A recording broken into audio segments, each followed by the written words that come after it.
Recently দেখুন কি হয়েছে সেটা আপনারা সকলেই জানেন যে বিগত কয়েকদিন ধরে নেপালের যে জিনিসটা নিয়ে আগুন জ্বলছিল সেটা হচ্ছে কিছু সোশ্যাল মিডিয়া প্ল্যাটফর্ম যেগুলো বন্ধ করে দেওয়া হয়েছিল, ব্যান করা হয়েছিল নেপালের সরকারকে। কি বলা হচ্ছে যে ট্যাক্স ফ্যাক্স আনাতানা 717 এইসবগুলো আর কিছু মিসলিডিং ইনফরমেশন যেগুলো ট্রেন্ড হচ্ছিল সেই সব কারণে।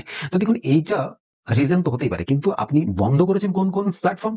সেখানে ফেসবুক, ইউটিউব, এই ধরনের বড় বড় এবং এক্স, টুইটার যেটাকে আমরা বলছি এক্স বর্তমানে, সেই এক্স পর্যন্ত ব্যান করা হয়েছিল। আর এতে কি হয়েছে, লোকাল যে সমস্ত জেনারেশন জি বলে দিতে, যে জেনারেশনের যে সমস্ত ছেলেপেলে বর্তমানে যারা টিনেজার, এখন যারা সমস্ত সময় মোবাইল হাতে করে থাকে, যাদের মোবাইল ছাড়া আর কোনো কাজ থাকে না, সেই সমস্ত ছেলেপেলেরা একটা কমিউনিটি তৈরি করে তারা আন্দোলন শুরু করলো। আর এই আন্দোলনের জেরে কেপিওলি শর্মার যে সরকার, সেই সরকার পুলিশকে বললো যদি আন্দোলন অতিরিক্ত বেড়ে যায় তাহলে কি করতে হবে, তাদেরকে গুলি করতে হবে। তো গুলি করা শুরু হলো, 19 জনের মৃত্যু ঘটলো এবং 100-র ওপরে ছেলেপেলে আহত হলো। দেখুন তারও বেশি হয়েছে, কিন্তু যে একটা সরকারি ফিগার যেটা আমরা জানতে পারি আর কি নিউজে, সেটা হচ্ছে এটাই।